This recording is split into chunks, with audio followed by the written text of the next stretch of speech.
Hey, shout out, folks. It's the old Rucker coming at you from Shout Out from the Pit. You know our show is about outreach and recovery. This episode is a bit different, yet still within the arena of outreach, where generally our guests are those dealing with hurts, habits, and hang-ups. This show centers on those affected, the children, by the consequences of parents making bad choices. All right, so quick backstory. Ralph, one of our tribe brothers, turned me on to Second Chance Youth Ranch several years ago, and I was incredibly moved by what these folks do for children. I've personally been to the ranch in a couple of fundraising banquets. These kids have seen things we pray our own kids never see. Team Hubbard, our guests today, are amazing, and getting them on the show with their packed schedules was no small feat. I'm beyond blessed and honored to introduce you to Team Hubbard, Billy and Rachel, and their wonderful children, future leaders of America, Bronley and Brooklyn. They give us an inside view of what the ranch does for traumatized children. Note that Redbeard included some sound bites from children before and after the show, so you can hear from them their challenges and successes. And be sure to check out our show notes and commit the number 2 in 2CYR.org. That's 2CYR.org to memory. This is a show where you can actually make a difference. So enough from the old Rucker. Take a listen. Me and my best friend at the ranch loves to play school. We get to play dress up in the rec center. We have a pretend market and an air hockey table. The rec center is a fun place where you can play, and then when you're done, you have to clean up. We usually just dress up and play in the grocery shopping area. Oh, like we cake, we watch TV. Sometimes birthday parties are way too wild. We like swimming. We could do handstands. We like to have jumping contests. And we like to dive for toys. And there's a lot of stuff at the pool. I can swim to one end to the other. I love the pool. I jump in it a lot. And also, I'm really good at swimming. Pretty cool to have a playground and a pool at my house. So the first playground has sand and mulch. It has swing, slide, and a climbing wall. I love the playground. I like to play with my friends here.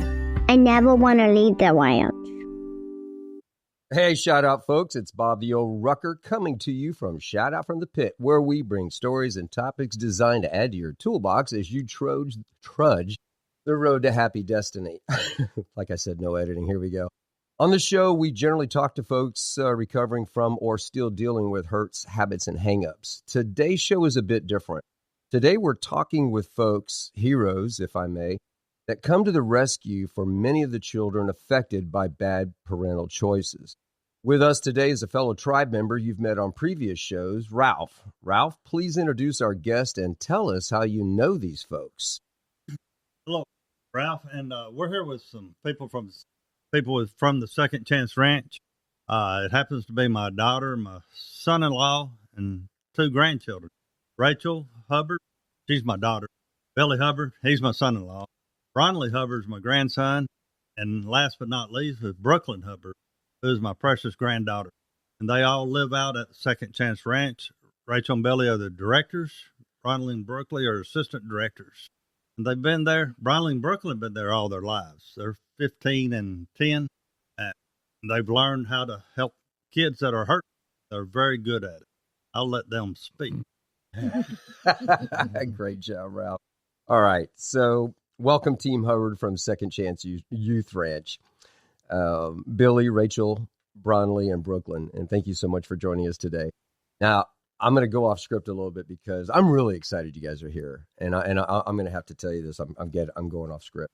Ralph invited me to a fundraiser several years ago, and for whatever reason, I couldn't go, and I was pretty agnostic about it. It's like, well, cool, thanks for the invite, but I got other stuff I'm doing.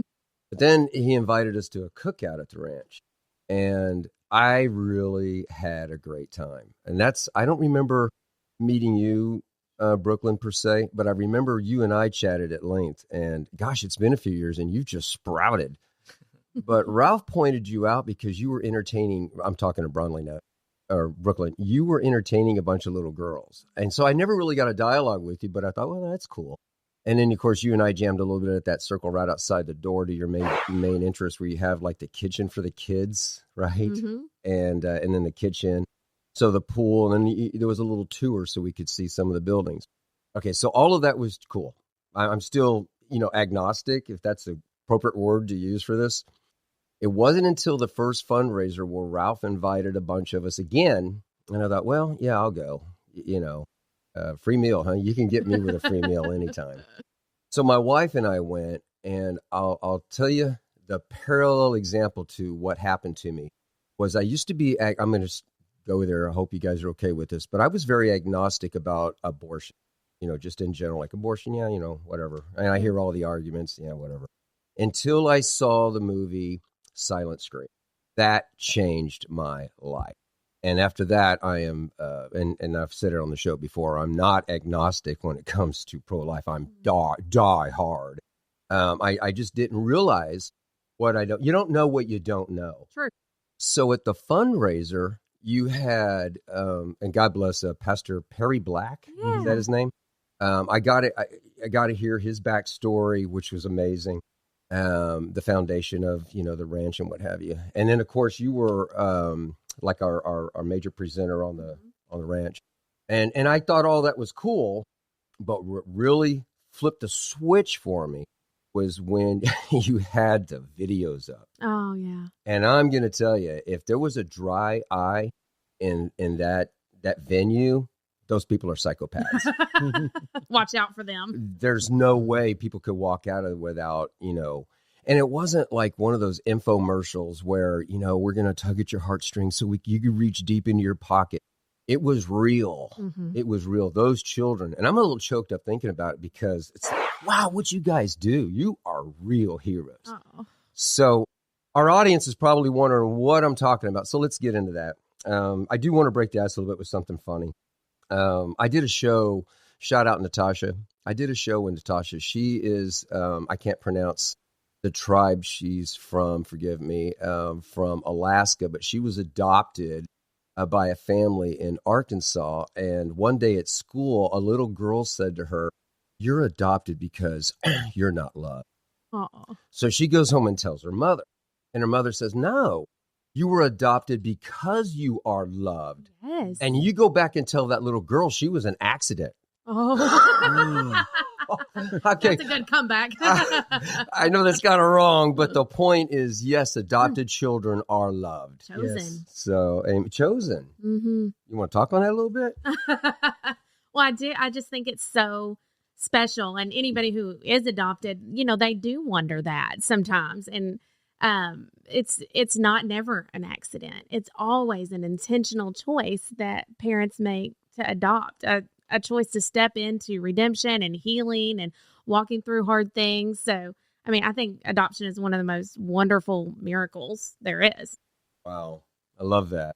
In a way, I was adopted. I have a stepmother. Mm-hmm. She passed away last August. Ralph's heard me Sorry. talk about her a million times, but she saved my life. Wow. Sometimes our own, and I'm not trying to throw parents under the bus, but it is what it is. You're either a parent raising future leaders of America or you're not. Yeah.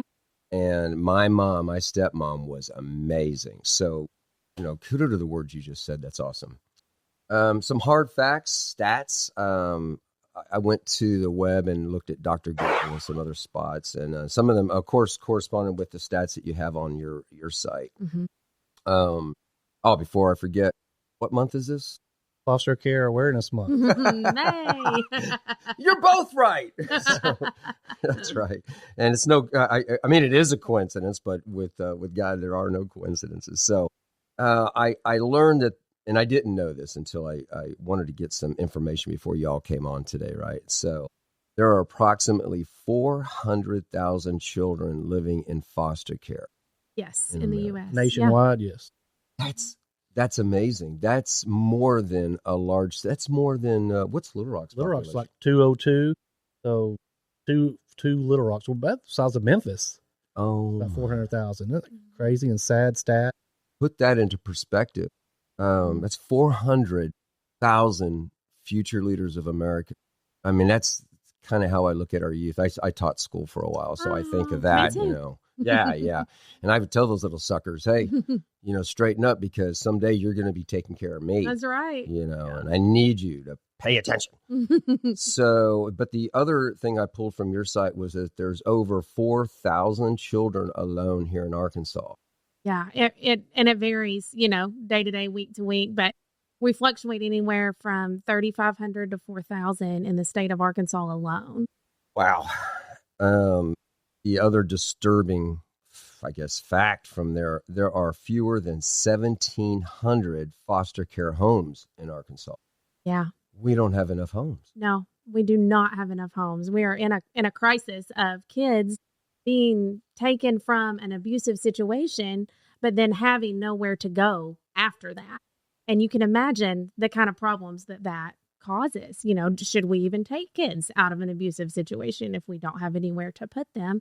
And then is it further abuse for them to sit in an office and hear everybody say, no, I can't take them. No, I can't take them. Or to be thrown in a shelter because there's not a home for them to go to. So it's a situation for sure. Wow. Another pulled from Dr. Google and my shout out to Christy, my daughter-in-law. She's a youth pastor. I found this and then I thought of a show I did with her. I think it was back in January. More heartbreaking is that every year around 20,000 young people age out of the system, and around 50% of those youth transitioning out of foster care wind up unhoused or incarcerated or worse. And you guys can let your imaginations go with the worse. Yeah. You know, between Second Chance Youth Ranch and then that interview with my daughter, she travels around and goes to a lot of conferences. She's amazing. Just learning about all that really motivates me to want to do this show with you guys. I mean, I wanted to do a show with you guys really because of the chat I had with Bronley. He was just so enthusiastic about the ranch. And I told Ralph later, I said, I got to do a show just with him. Oh, he's a cool guy. I'm just so impressed with your insight and the things you thought of and the things you had to say. And we're going to come to that here in a little bit. But if you want to make Grandpa smile, just mention his grandkids. Yep.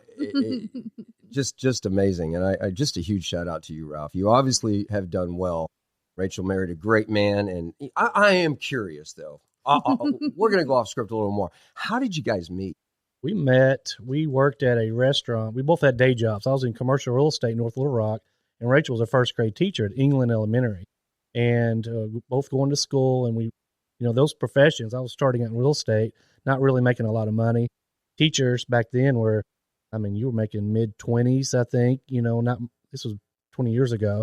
And so we worked at a restaurant called Jasmine's on West Little Rock on Rawling Road. Mm-hmm. Now it changed to Arthur's, but we waited tables, and she showed up there on her 21st when you were 21, and we kind of met.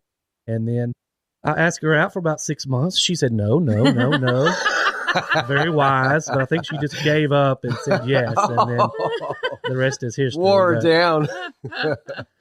He's persistent. Yes, but for Ralph, though, he's wise. I love Ralph, but I remember when I wanted to marry Rachel, and I was like, okay, I want to take Ralph golfing.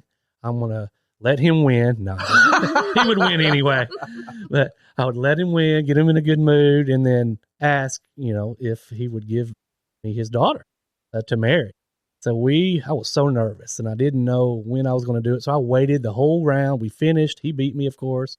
So we're driving back, and I'm like, I've got 10 minutes to do this. So we're driving on, if anybody knows 167 from like Cabot to Little Rock back in 20 years ago, it was the wall of death. You know how and here I was probably unwise asking him while he was driving through the wall of death. But I said, Ralph, I really want to marry Rachel. Would you give me your permission to marry your daughter? And he was driving in between. I'm like, he may just run off into the culvert here, you know. And he said, well, he never said yes or no till this day. So that's good. I may use that because I have a daughter. He said, well, y'all know better than I do whether or not you should. So you just do what you think's right. Heartwarming, Dad. Thanks. So, well, no, hey, it's a good answer because he didn't. If it went south, he didn't ever say yes. But if he said no, you're going to aggravate your daughter. So he just kind of did middle of the road there. So, but I think it's worked out so far, and I love Ralph and I love Rachel. And now a word from Ralph. I put a lot of thought into that. Now, Billy's been a great husband, father, son-in-law. Been good for all of us. Never knew they would get married and it'd come to what they have done now. Pretty amazing stuff. Thanks, Dad. Not just anybody would do it. That's awesome. Remember when we were trying to decide if we were going to go into this career, and my dad had just put me through college and I was in my, second year of being a teacher, and just, I called him and I was like, Dad, I feel like maybe we're supposed to quit our jobs and do this foster care thing. I said, but I don't know for sure. How do you know if God's telling you to do something or if you just feel bad about it and emotional and just want to, And I remember he was like, Rachel, if you're trying to do what God wants you to do, if that's your intention, just move forward. You're not going to get too far off track with that, And he really was part of the reason that we felt comfortable making this whole huge change to our life.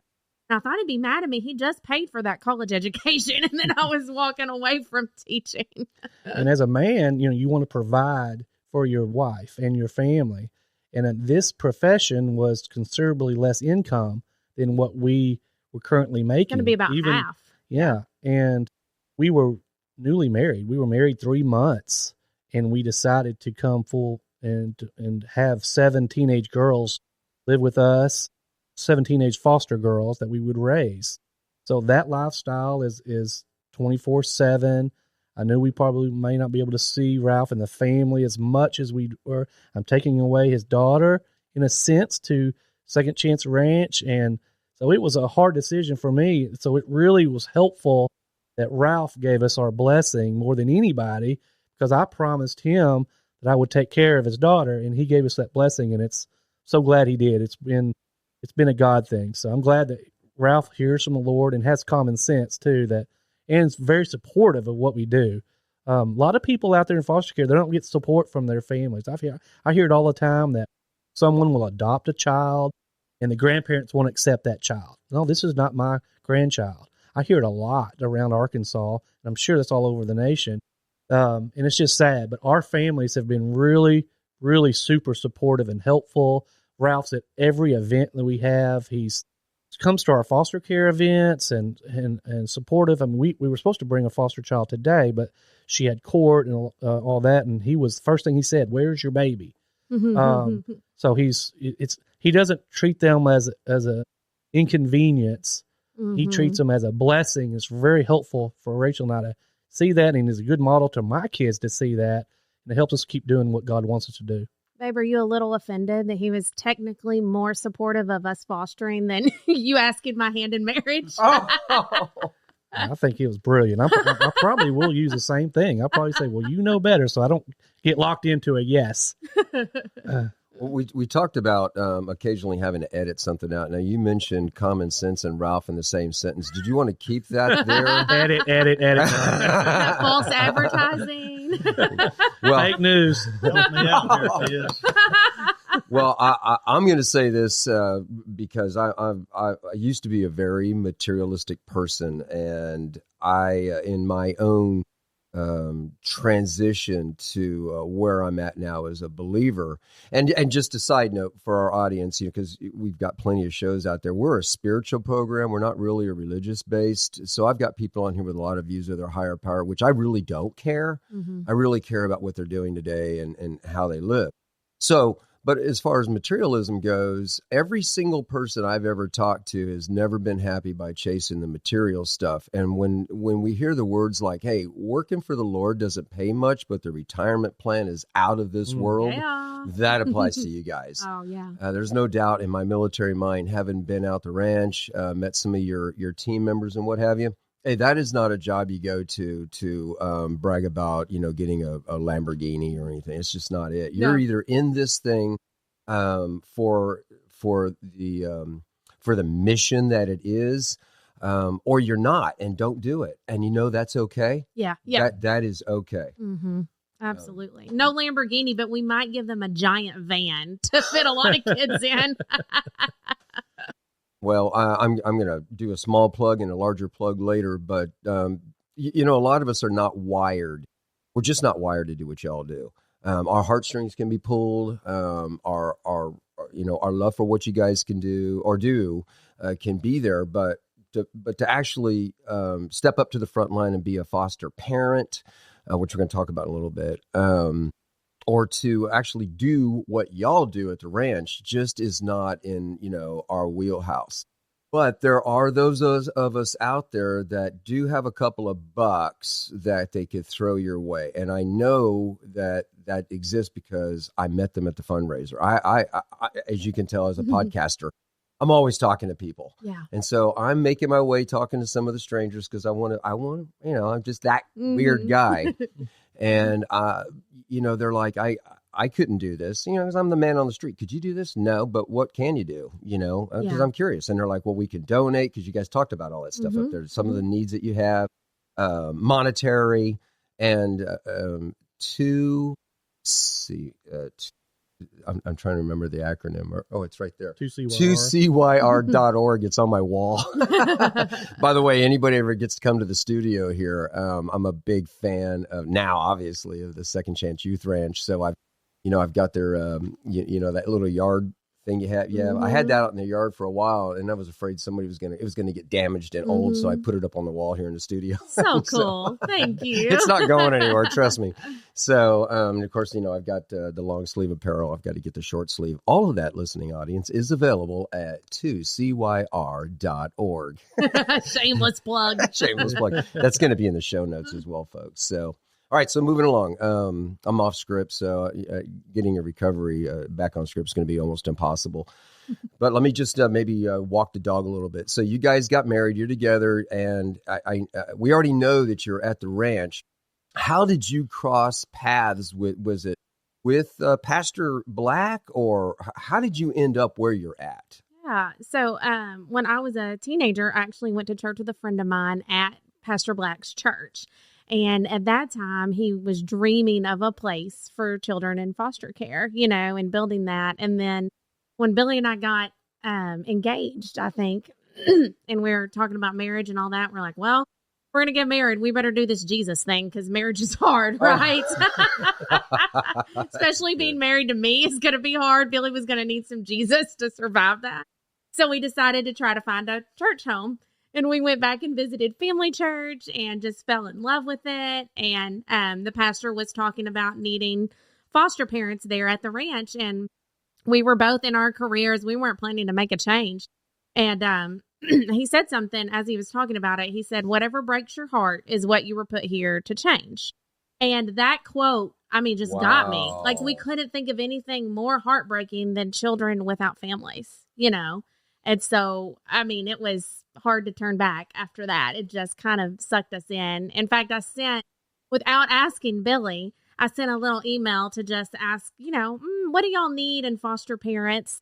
And I expected an email back, and the director responded and said, hey, why don't y'all just come in for an in-person meeting? I thought, oh, crud, now I'm in trouble. I sent this email without Billy's permission. Now they're wanting to meet us in person. What are we going to do? She presented that as more like we'll get involved, like maybe do a mentorship and maybe meet the kids once a month, maybe take them out to eat. And I think that's what something that we did consider. Yeah. So we set this up with the directors. We're like, hey, we love to take the kids out. Back then, we had 13 kids. Yeah. Now we have 95 foster children. So 13 was easier budget for us to buy. So we took them to get some pizza after church. And we just wanted to meet the kids and kind of meet the foster parents and all that. And when we met them, we just really fell in love. And like, man, we got to do more than just mentor and all. And so Rachel was like, well, why don't we live out there and we become foster parents to more kids? And I started thinking, what does that even mean? Like, how does that work as an organization? So we met with them, went out to the ranch and met the kids again. And then we were ready. We were ready to do it. Wow. Let that be a warning to everybody. If you do not want to be involved, do not meet our kids, because it's real hard to resist after that. Oh. And a big part for me, my dad was a foster child. He grew up at Boys Town in Memphis. I don't know if you've seen the old movie Boys Town out of Omaha, but it's a 1950s movie, I think. That's not a James Cagney movie. It's I should have looked that up. But it's a really famous actor back in the 50s, but it's losing my mind. But I got to look good it up. Google. But it's out of Omaha, but they had branches over the country, and they had a Boys Town in Memphis. And back in those days, they kept boys in one home, girls in different homes, and he had siblings. He was 8 years old when he went into care, and he lost not only his mother. His dad died when he. What actor is that? It was Spencer Tracy. Spencer Tracy. Yeah, he was Father Flanagan. I One of saw the that best movie. of It's all. 1938. 38. That was Wow. a couple decades Yeah, out, but it's yeah. one of the best movies of all time. Recommend watching that. But Yeah. he, it was really imperative to me to keep siblings together. My dad lost his mom and his dad the same day, and then so sister went to Nashville in a home for girls. He was in Memphis at Boys Town. His other brother was like 17, so back then he emancipated and was able to leave. So he was alone, and I saw the trauma. It kind of affected him throughout his life and how he raised us. He did the best he could, but I knew that when we heard about this situation, I was like, I could be put here to help keep siblings together. So that's what our organization does. We keep the siblings together in one house, so they don't have to lose everything all at one time. So that was a big part of me wanting to get into it as well, even though it's kind of her idea at first. And it was really helpful that Ralph and our family members said yes. So foster care is very important, passionate to me, because it's kind of my legacy. Right. Billy, I think you just made a point that is so valid and so key, and I'm glad you brought it up, that your one of your missions statements or mission directions is to keep children from a family, the same children, together. Yes. I think that's key, because I remember listening to one of the speakers, I don't remember which fundraiser it was, where when they go into the system, sometimes they're forced to be separated. And then, of course, that clip you guys did showing the kids being separated. I don't even want to talk about that. That tore. Yeah. I know it was just a dramatization, but the message was so clear. These kids got to be separated. They got to be. I mean, what are we going to do? We got to say. And then, of course, showing them being reunited with the foster family. I was like, you got me. I'm done. Check out. All right. Tapping out. Yeah. That was awesome. Good job, guys. So you've been at the ranch, you two, how long? I know y'all were born there, but well, your parents lived there when you were born. Were you actually born at the ranch or in a hospital? We went to the hospital. Okay. Thank you very much. Okay. How long have y'all been out there? A little over 18 years. Wow. Could you see yourself, maybe I shouldn't ask it, but I'm going to because I'm bad like that. Can you see yourself doing anything else at this point in your life? No. No, I don't. I wouldn't have saw ourselves doing this for 18 years either, 18 years ago. But I think God kind of does that. I don't think he shows us what the end result is, because he might get scared and run away, So he's like, he just kind of gives you a little bit at a time. Wow, that's as much a as good you point. much as you can handle. Because sometimes we've come from 13 kids to 95, all the responsibility and all that. Now it's like, wow, we're doing podcast and TV, like 18 years ago, it was so immature. Like, I don't know if I want to do that. I just want to help children. And it's kind of growing into that. So, but now I don't see us doing anything else. I mean, there are days, Well, sure. Yeah. When you get those 2:00 in the morning calls, Yes, right? yes. So you talked about that at the fundraiser. Can you talk about what can you talk about on that? I don't know. I mean, we get phone calls, emails, text messages every single day of children that need a place to go. And there is nothing our team hates more than having to say no, because all of our spots are full. And it's literally, it's every day. There's a 9-year-old girl sitting in the office. There's, at 3:00 in the morning, I think it was 2 nights ago, we got a inquiry for a sibling group of 3 toddlers that were sitting in the DHS office and needed a home to go to. And we had to say that we're full, and that's what's heartbreaking is like, yes, we have 95 kids and we've grown from 13 kids to 95 and it feels like a good thing. But then when you look at the problem, it still feels like there's so much left to do. And some days it feels like you're not really, you're just a drop in the bucket. Like you're not making a big enough difference. And that is disheartening and frustrating, Yeah, I could see, and I, Ralph and I, we have our individual journeys that brought us together, and we work with a lot of people in a completely different capacity than what y'all do. But sometimes, the pain, the realization of what we do, sometimes it's almost like the analogy of you got the little devil on your shoulder and you got the angel, and the angel's telling you, hey, fight the good fight, stay in there, and the devil's like, this is too much for you, man. Yeah. Yeah. You're not strong enough. You might be better off just walk away. They're on their own. Somebody else will come along and help them. And it's like that wrestling match that we go through, especially as many funerals as we've been to. And somewhere in there, we just have to have that strengthened resolve. Like, no, I'm not walking, I'm not walking away. Yeah. I'll do the work, I'll whether I see a result today or not. But what's interesting is, what you guys do with recovery is very closely tied to what we do in foster care, because you're serving the bio parents of our children is what it is, Wow. and we're sitting here saying, please turn away from your addiction. Please do the hard work to get your kids back, because that's a big part of ending the foster care crisis is having less kids in care because they're safely reunified with their biological parents who are now making great choices and in recovery and doing well. And so we commend you guys and the work that you do with recovery, because our babies are counting on it. And we get to hear those stories too from some of the parents that we meet that, they talk about how they want to get their kids back and, what they got to do.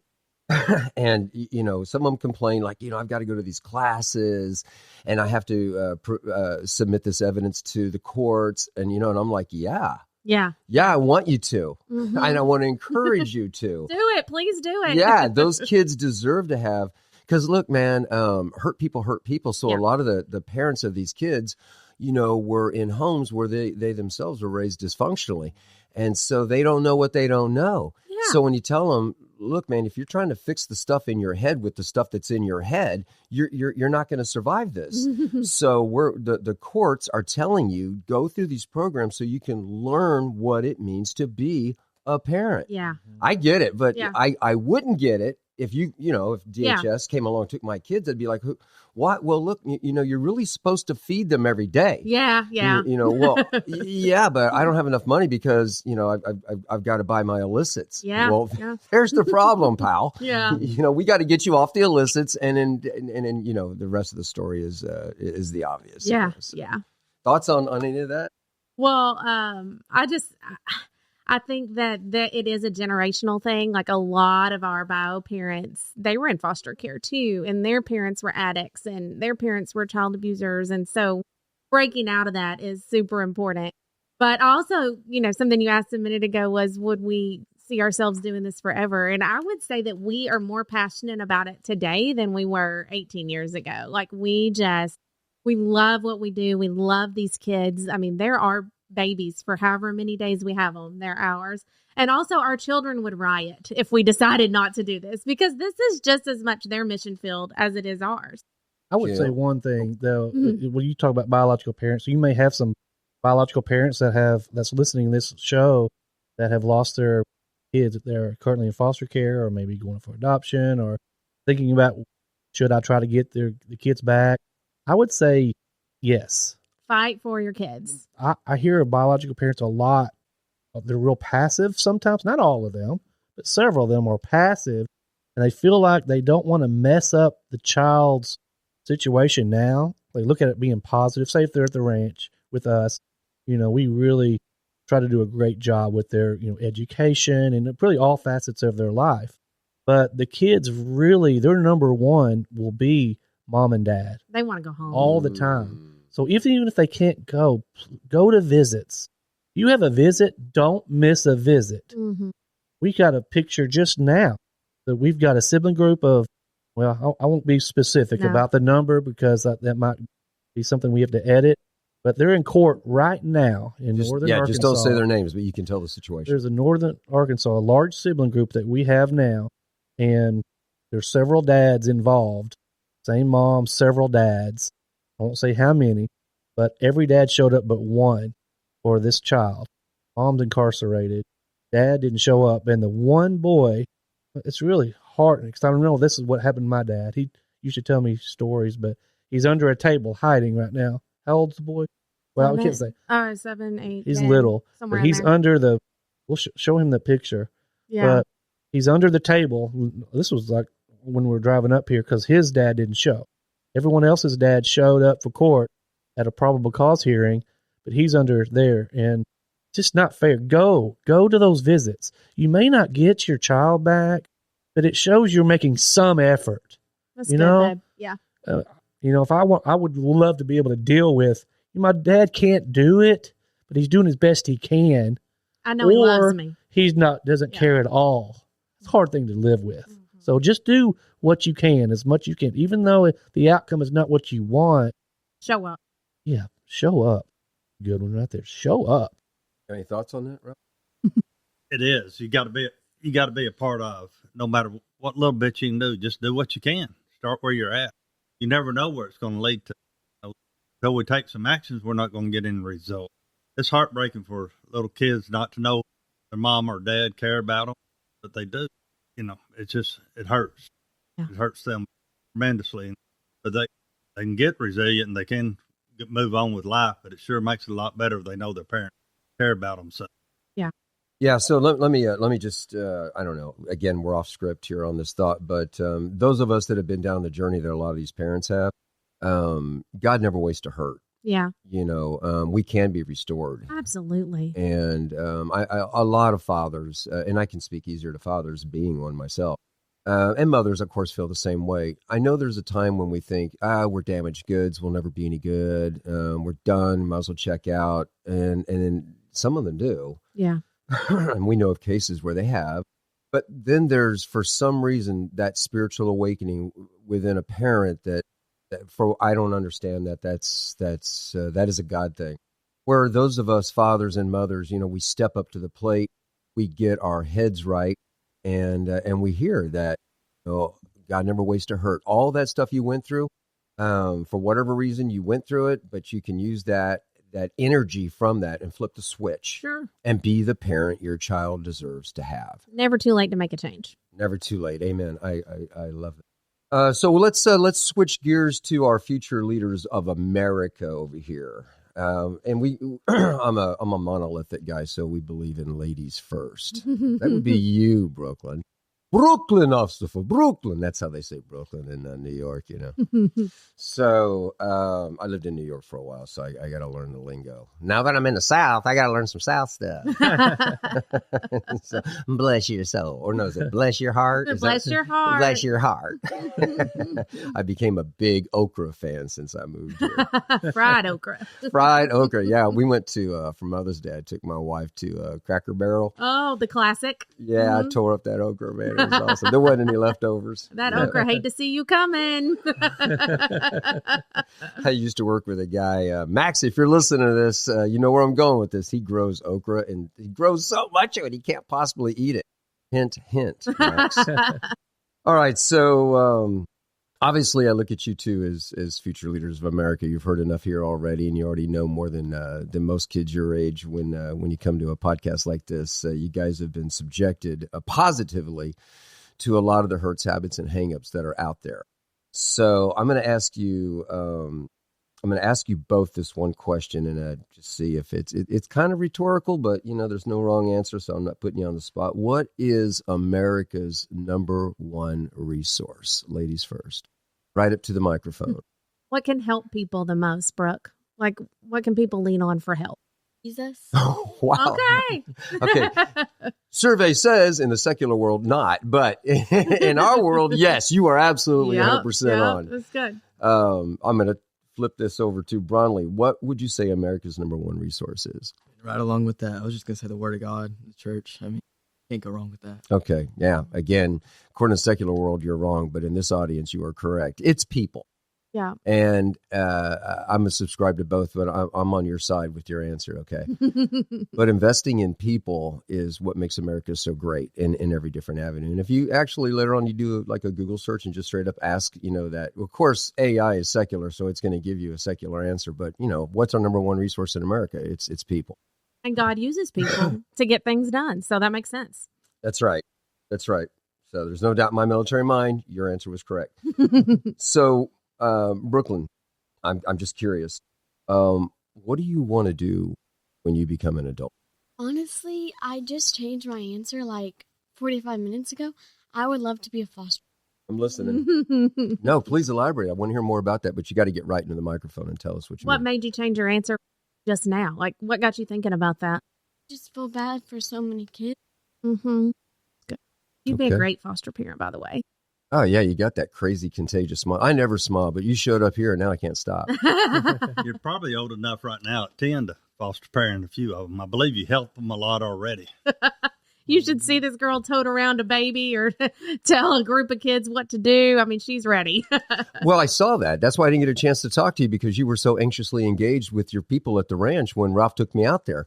He was like, well, that's my granddaughter over there. I'm like, you were all over the place, smiling, happy, and all. And here's the other thing. I would never have known that I was at a foster camp. I would never have known that. I would have thought it was a day camp, where parents are dropping off their kids because they got to go to work. Unless you told me, I wouldn't have known. Those kids were having a fun time. Yeah. And I was kind of jealous. And Ralph was like, "Do you bring your shorts?" I'm like, I'm not going to get in the pool. And then when I saw you guys out there, I was like, I should have brought some shorts. Yeah. Always bring the swim shorts Yeah, when I you won't. come. No, Bobby won't make that mistake again. So another question for you, Brooklyn. What's it like living on the ranch? I think it's amazing because I learned how to be a leader and from watching my mom and dad lead. Oh, wow. That's a great answer. Okay. And you're 10? Yes. At 10 years old, I never would have thought of the word leader wouldn't have even crossed my vocabulary. Wow, that's awesome. I think I have another. Actually, let me come back to you and ask the same questions. What is it? And don't feel guilty like, oh, I don't want to be a foster parent. That's not what you want to do. But what is it you want to do in just a few short years? My goodness, you're 16 now? I'm 15. Well, you look like you're 20. So Don't move it too quickly. So what do you want to do? I mean, besides being on the cover of GQ magazine, you are a handsome fella. Yes, he is. Thanks. But I really want to be a judge when I'm older, just to be a godly man, be able to settle disputes and change people's lives whenever they don't know how to do it themselves, and be able to just even family court, being able to help with this field in particular would be great. Have you had a conversation with a judge? I have not. Would you like to have a conversation with a judge? So that'd be pretty cool. All right, Judge H, I know you listen to our show. Hint, hint, we'll be getting together soon. We're going to make that happen. This is this individual I'm talking about is an incredible man of God, and he helps a lot of people with their choices when it comes to this kind of conversation. And I actually did a show with him. If you go back, I can't remember which one it is. I feel so bad. But if you go back and look, it'll say, the judge. I think that's the name of the episode, actually. Oh, okay. So listen to that, get an idea who he is, and when you're ready, I'll shoot him an email after this. Yeah, I've got a memory like a puff of smoke. Show note. Okay. Okay. Pause. Sorry. That'd be really cool. Good. I got it. Okay. I love this guy. He is such a good man. Not trying to give you a big head, Judge. I just know who you are and what you stand for. And it's just blesses me and a lot of people out there because you really help make a difference in people's lives. Okay. So the other question I had for you was, what's it like living on the ranch? Well, I love it because I'm able to, be a good influence to those who haven't been able to see one in their lives because they're coming from very broken homes. And of course they have their foster parents and everything, but being able to be someone who is their age and that they're able to relate to is I love being able to do that. That's a good point. That's it. Now, do you ever get any feedback from these guys that I'm just curious because, you're obviously with your blood parents and sister on the ranch. Do you guys have chats like that? Like, do they give you feedback of, gee, I wished I was you and what have you? And if they do, how do you communicate with them? Well, like I mean, we're very open to each other. Like if I'm ever need some help reaching a kid, they're always there to help me. And we're able to do the best we can with, what we got. Okay. So if I'm hearing you right, you're very transparent. And in other words, hey, it is what it is. All right. And let's just all accept that. And then, but you take that to the next step and say, hey, but we're still brothers. Wow. Okay. Ooh, pause. That one got. Danny, what do you think? Yeah. Okay. Danny's in the studio with us. He's not dropped any equipment today, so that's a good thing. Good boy, Danny. Yeah, he's our sweetheart. Okay, never met a stranger, this guy. If somebody were to rob our house right now, he'd show him where the coffee is. Okay, so I'm going to ask both of you now, of course, ladies first. Do you have a favorite story from the ranch? Or anything in particular that you would like to share with the listening audience? And Brownlee, if you're not ready, Brooklyn, give it some thought. Do you have some? Okay, take it. So, we recently started fostering a little baby girl, and it just probably my favorite because it's so personal to me.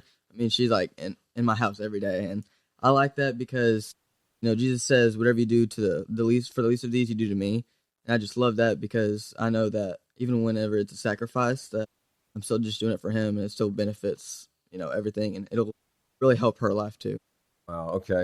So maybe, I don't know if you're the one to ask this question, but this infant that you all have right now, is that a possibility that child's going to be with you for a minute, a long time, short time, or?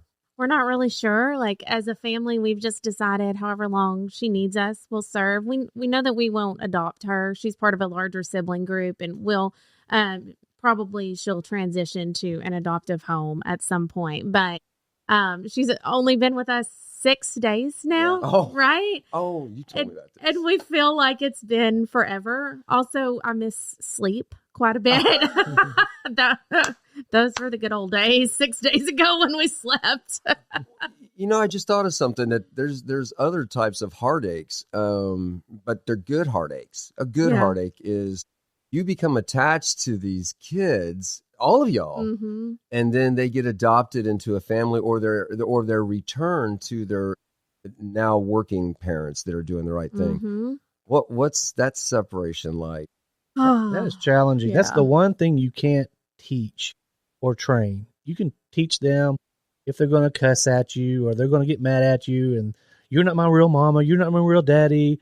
You can try to train those type things, but when you attach and they leave, that's hard to not manipulate. What's the word I'm trying to say? It's hard to prepare for, yeah. Or guard your heart against, That's very challenging. There's a lot of tears often. We usually at the beginning of summer is usually when a lot of kids transition.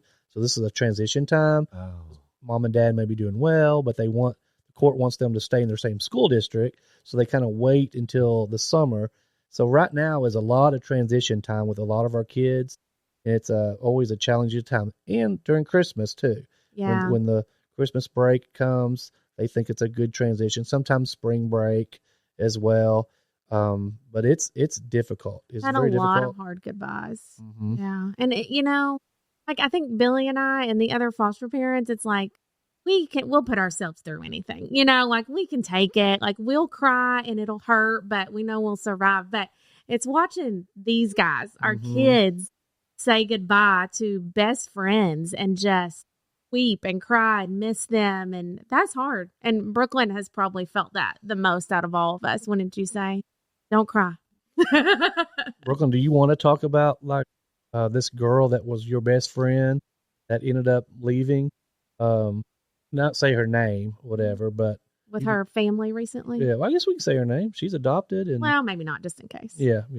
But how old was she? Do you remember? You remember how much older? Brooklyn's 10 now. She 18 now? Oh, that one. I thought you were talking Special- about the more recent one. No. Oh, No. I know who you're talking about. Yeah. F. Well- Her name starts with an F. Yeah. Tell You want to tell us us about her? about her. So I was about 5, and she Mhm. was about 5 years older than me. Yeah, We were best friends. She had special needs. she does. Mhm. So she kind of And- was on yeah. almost Brooklyn's age level. A little taller, twice the size, but just functioned more of a 5-year-old. And it was beautiful to watch them. So good. So tell us about her and what you thought about her. And so she got adopted, and I started crying because Yeah. she just left me, and I had so much fun with her. It Mhm. was just heartbreaking. It really was. Yeah. We've been able to visit her a little bit throughout. She moved to Northwest Arkansas, and we were able to, with a great family. It's actually a family that was one of our foster parents. So they Mhm. were her foster parents at our organization, and ended up adopting her, but they ended up moving on and doing some really good child trafficking stuff in Northwest Oh. Arkansas. Yeah. Yeah. So great family, and we kind of try to see her. We keep up with her on Facebook and those type things. But those, I mean, as you see raw emotion right here with Yeah. Brooklyn. We still a miss challenging her. thing, Yeah. yes. It's a hard thing. And our kids sacrifice a lot. Oh. They give their hearts away over and over again. We're so proud of them. Gosh, you guys are amazing. Got to flip the switch and come back to Bronley. Favorite story. That was the having the baby in our house, just loving on her. That was the one that I mentioned a couple seconds ago. So All right, and what influencing wise, do you feel like some of these children that have come through? Do you feel that you personally have been able to make an impact? absolutely, because like I mentioned, just being able to be their age and being able to speak into their lives more than adults might be able to, and other people. I love they're able to relate to me a lot, and I just love being able to be that role model in their life. They're able to look at me and be like, "Oh, he's on the right path, and he knows what he's doing." So we can model what we're doing after him. I love being able to do that. Dude, you're awesome. I was thinking about G, your friend G, who was adopted. And I don't remember if I told you this or not, Bronley, but his adoptive mom reached out to me a couple months ago, maybe, and said, "Hey, I just wanted to thank you for Bronley's friendship with him." He says that Bronley was his biggest influence and that he actually asked Jesus into his heart because of Bronley leading him to Christ. And so that was a really cool example. It's definitely a big honor. Yeah. Yeah, yeah. That is awesome. You guys keep making me drop the mic here, so to speak. I'm just like, oh, and I hate dead air. Nobody wants to hear dead air, but it's like, oh, goodness, you guys are rocking my world. Okay, let me see if I can somewhat get back on. Yeah, okay. Regarding the ranch, what does a normal day on the ranch look like? Oh, man.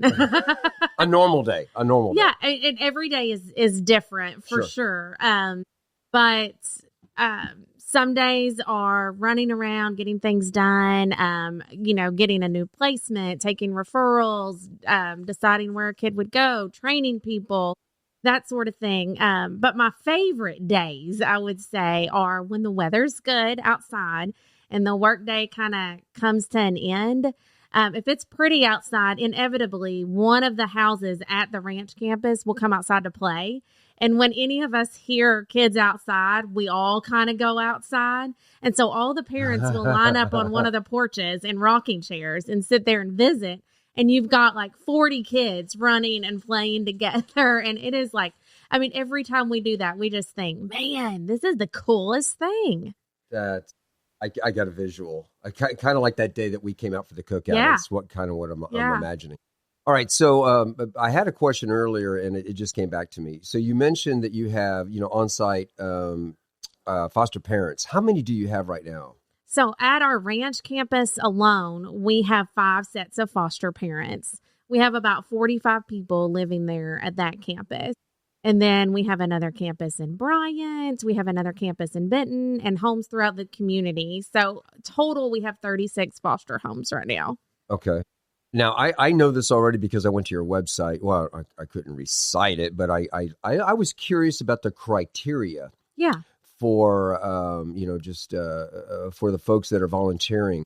They're not easy. They're kind of stringent. And I got to tell you, I like it, but can you maybe give me a little insight on those criterion for foster parents? Yeah, absolutely. So you have to be at least 21 years of age, no criminal record, a pretty clean driving record, and you have to be willing to go through quite a process to do it. You have to be trained. There's a lot of paperwork you have to submit.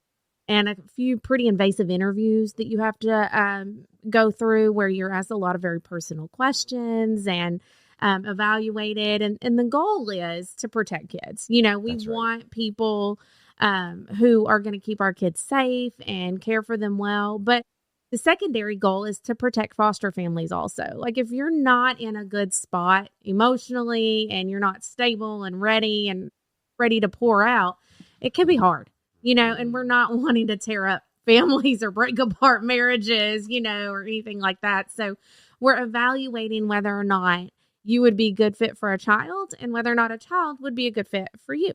That's great. Okay. Well, you put that to rest because I was kind of curious to, hear it from you. Of course, what I read. And then what I witnessed, I mean, that the evidence, evidence demands a verdict. I saw what I saw at the cookout.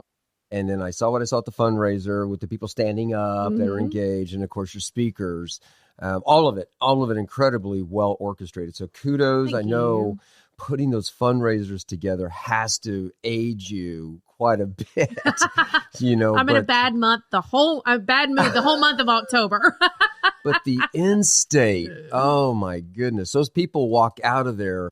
I mean, I hung around a little bit so I could see it because that's just, who the old Rucker is. But I looked at the faces. I'm a people watcher, and people left there feeling good about what you do, and they felt good about how they could contribute. Yay. So that's going to lead me into our closing here shortly. But before we get there, I might have missed something here that was on your mind. Are there any takeaways that you would like to leave the listening audience with? Well, I would say one, consider becoming a foster parent. If you feel like you could just be a good parent, not a perfect parent, but a good parent, then consider it because we need you. You can do it in your own home. We'll come alongside you. We'll support you. We'll help you. And if you're not, at a point where fostering is a good idea for you, everybody can do something. Find a foster family and bless them in some way. Take a coffee to a foster mama or offer to mow their yard or drop off dinner, and then be a financial supporter. That's a great way to get involved too. So, the one thing that the Bible says is true religion undefiled before God is to care for orphans and widows in their distress. And that's James 1:27. And that verse is such a good reminder of we have a responsibility. The state of Arkansas isn't supposed to be raising kids. Families are supposed to be raising kids. We should be stepping up. And everybody wants to criticize, the government does a terrible job with foster care. That's because people aren't getting involved. Oh, snap.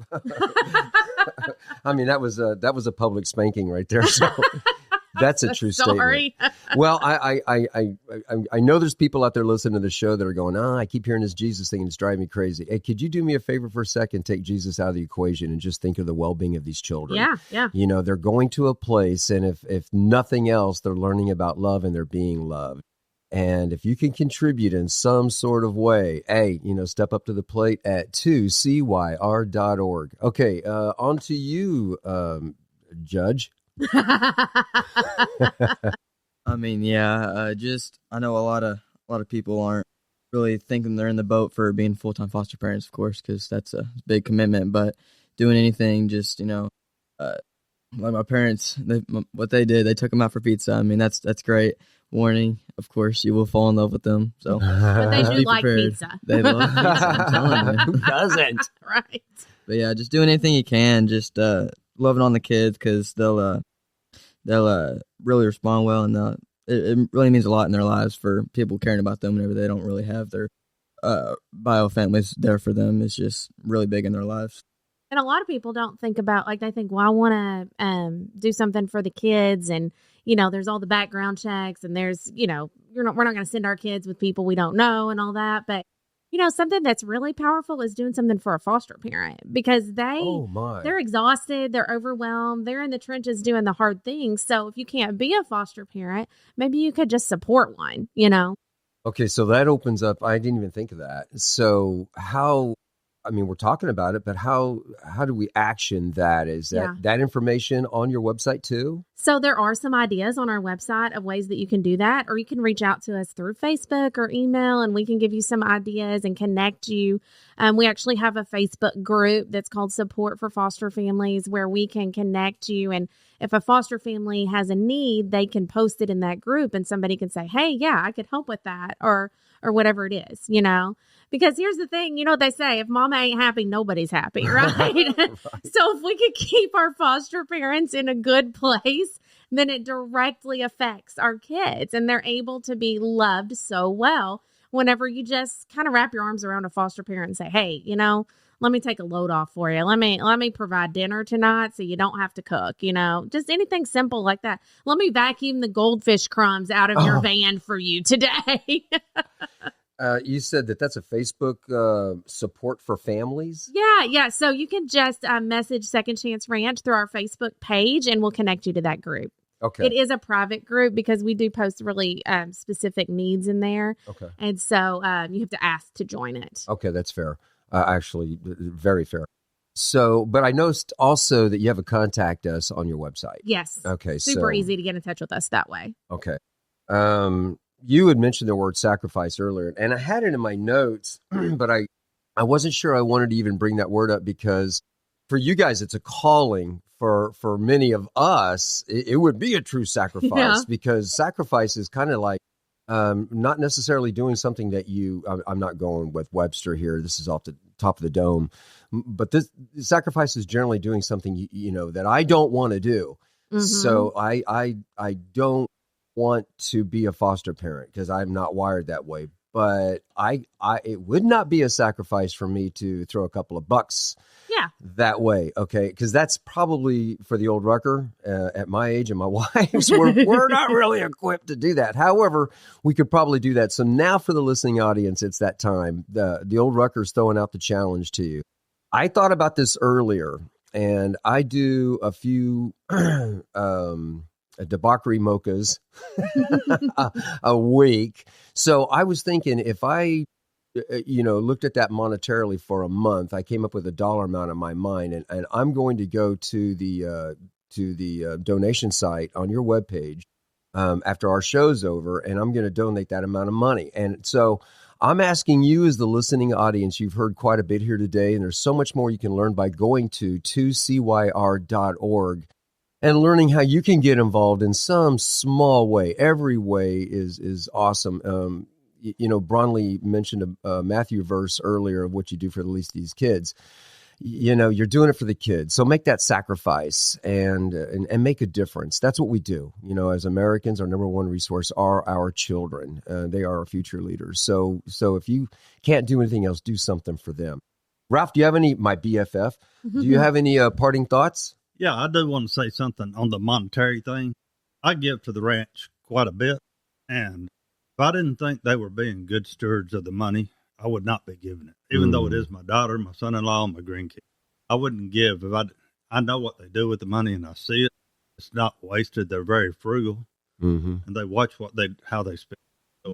So I don't know what percentage actually goes to the care of the kids. Well, I think 100%. 100%, yeah. 100% of it. They are very good stewards of the money, and they use it very well. Wow. Well, if any of my projects ever pay off, I'd like to take your whole entire team to Hawaii or something. Not that anyone would want to go, but all your kids, everybody. We would be willing to make that sacrifice. Amen. I hope that somebody in the audience out there is really moved today because God knows that all you got to do is take a visit to the ranch or just go to one of the fundraisers, and it will change your life. And again, I don't mean to harp on this, but there's a saying, if you want to feel good about yourself today, do something for somebody else. I don't understand the spiritual magic behind it, but it is there and it's real. All right, so that's it, folks. Thanks for listening, and please share our show with folks that could use some encouragement and extra tools for their recovery journey. And remember, you are not alone, and if no one's told you they love you today, we love you. So God bless you, and have an outstanding American day. This is the old Rucker. Peace out. Hey, shout out, folks, and thanks again for listening to this episode. Redbeard and I hope you were educated and moved by what you heard. Remember, you can make a difference by keeping the ranch, the children, and the foster parents in your prayers and contributing in a variety of ways. As if I didn't plug it enough, check out the number 2 in 2cyr.org. And again, have an outstanding American Day. This is the Old Rucker. Peace out. I can't go home because we live in heaven. We didn't always have food, we didn't always have water, or we didn't always have a working car. There's not enough people at a foster home. When the siblings lived at that house, I felt sad whenever I was separated from my siblings. Now we're together and it's good. If I couldn't live with my siblings, I would be so sad. I feel safe here. That I have people that watches over me and make sure I'm safe. And whenever I feel sad, I can talk to Miss Rachel, Mr. Billy, Miss Sarah, Mr. Andrew, and Aunt JJ. My foster parents tells me about God. He loves you even more, and the most biggest dinosaur in the whole entire world.